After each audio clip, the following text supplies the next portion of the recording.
The envelope lay in the center of the dining table like a small, uninvited guest. Thick, cream-colored paper. No return address. Thomas hadn't opened it yet, but he'd felt its weight since the mail slid through the slot that morning. Across from him, the oak chair sat empty, the place where Mark used to sit every Sunday for dinner, laughing like it was still his father's house. For 25 years, Mark had called him Dad. Birthdays, graduations, even the hard years when Thomas's wife passed, Mark was there.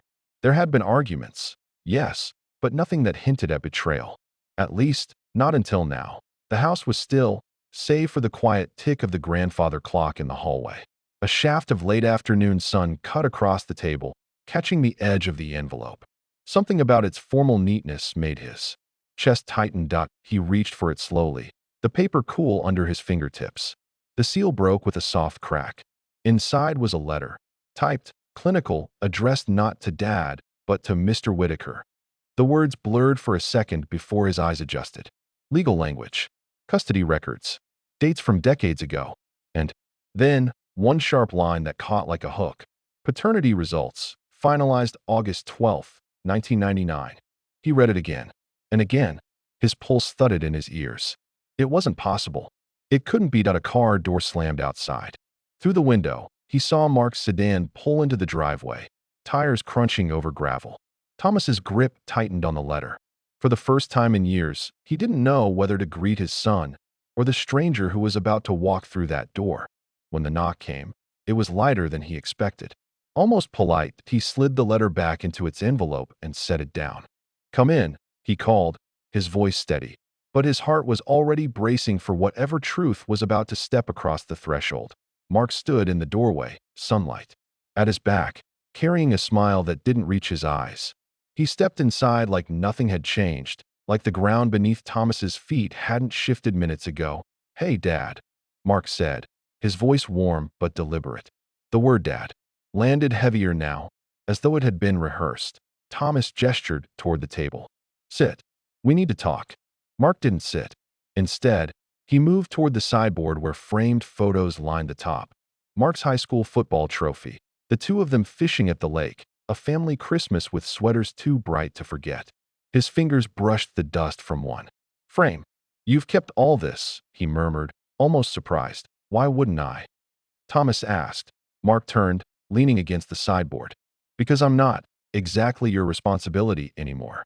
The words carried a strange weight, like a confession wrapped in accusation. Thomas studied him. "Then why are you here?" Mark's gaze hardened. "I need help. I'm starting a business, land development. There's a property just outside town. Perfect spot. But I can't secure the loan without some backing." "Your backing." There it was, the pitch. Not a visit. Not a shared meal. A transaction. "I've been careful with what your mother and I built," Thomas said slowly. "It's meant to last." Mark stepped closer, lowering his voice. "I'm not asking for charity. Think of it as an advance. You're not getting any younger. Why not see me use it while you're still here to enjoy it?" It was dressed as affection, but underneath, Thomas heard the edge, the suggestion that his time was running out, that his worth was already being measured. In the silence that followed, Thomas's hand brushed the envelope beneath the table's edge, the truth inside it pressing against his palm. And for the first time, he wondered if Mark knew exactly what that letter said. 3 days passed before Thomas saw him again. The air had shifted, cold, tense, as if the house itself was holding its breath. He had avoided calling, unsure if the conversation they'd left hanging could be picked up without breaking something. It was just after dusk when the doorbell rang. No car in the drive, no footsteps retreating. On the porch sat a package, small enough to fit in one hand, wrapped in plain brown paper. No return address. Again, Thomas carried it inside, setting it on the kitchen counter. The weight was odd, too light for anything valuable, too deliberate to be meaningless. With a small tear of the paper, a cardboard box emerged.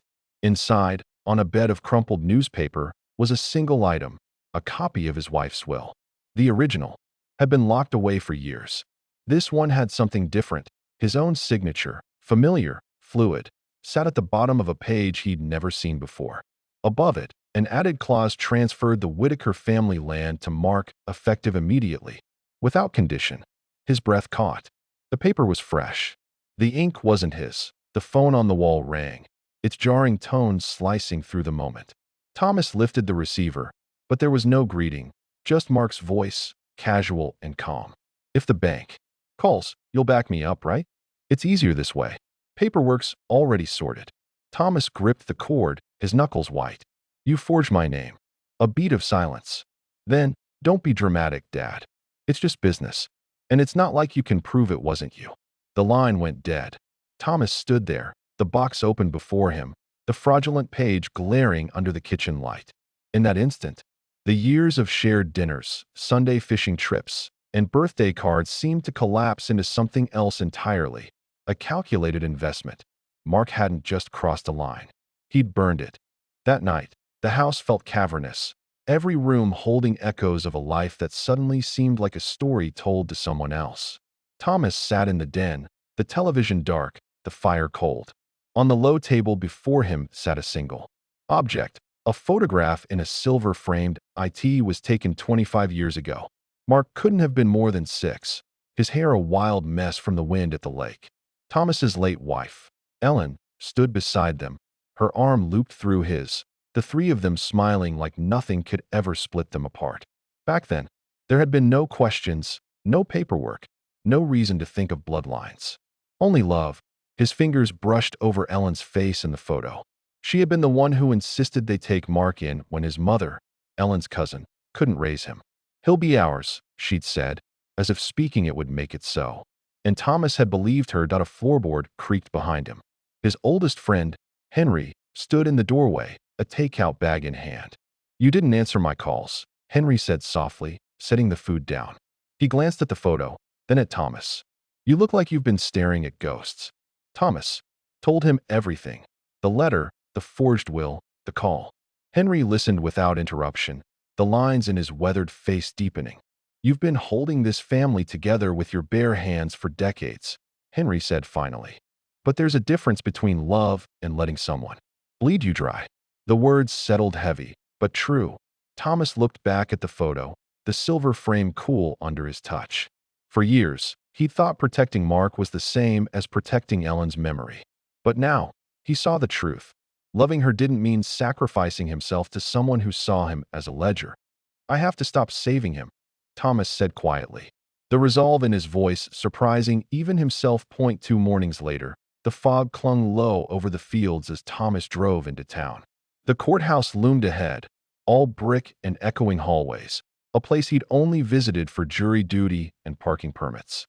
This time, he walked in with the envelope under his arm and Henry beside him. The clerk's office smelled faintly of paper and coffee.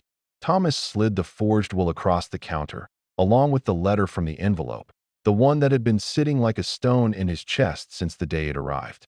"I need these entered into record," he said, his voice steady. "And I want to file a property preservation trust. Effective immediately." The clerk nodded, taking the documents without question. Legal language moved fast when it was clear and irreversible. Within an hour, the Whitaker land was sealed, untouchable, untransferable. Not to Mark, not to anyone. As they stepped back into the morning light, Henry handed him a coffee from the cart outside. "It's done," he said simply. Thomas took a slow sip, letting the warmth settle through him. The air felt different, lighter, cleaner.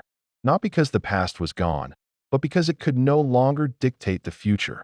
That evening, he sat alone at the dining table, the photograph of Ellen and young Mark still in its place.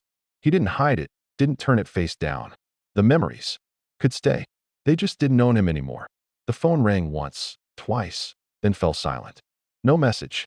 He imagined Mark's face when the bank told him the land was beyond reach.